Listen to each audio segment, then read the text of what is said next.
आज आपण शून्य ही संकल्पना बघणार आहोत. बघा हां, ताईकडे 3 फुले आहेत.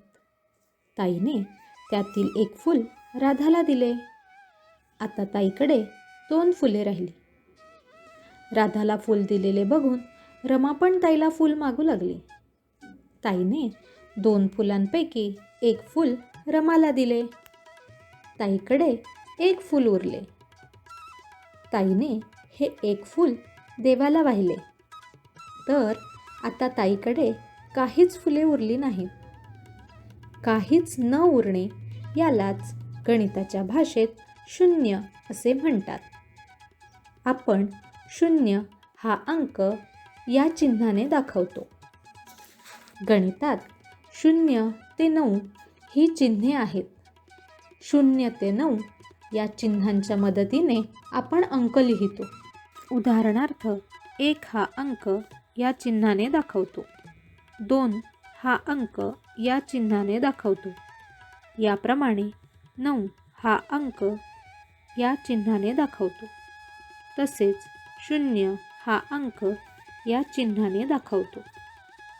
एखाद्या संख्येच्या डाव्या बाजूला जर 0 असेल तर त्या अंकाची किंवा संख्येची किंमत तीच असते. जसे 0 4. येथे अंकाची किंमत 4 आहे. पण याउलट जेव्हा एखाद्या अंकाच्या किंवा संख्येच्या उजव्या बाजूस 0 असेल तर त्या संख्येची किंमत वाढते. जसे 10 हा अंक आहे. येथे 1 या अंकाच्या पुढे म्हणजे उजव्या बाजूला 0 असल्याने 1 या अंकाची किंमत 10 झाली. एखाद्या संख्येच्या उजव्या बाजूला आपण जितके 0 देऊ तितकी त्या संख्येची किंमत वाढते.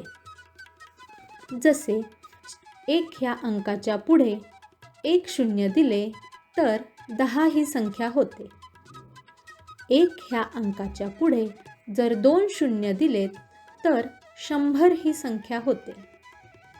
तसेच 1 ह्या अंकाच्या पुढे 3 0 दिले तर 1000 ही संख्या होते.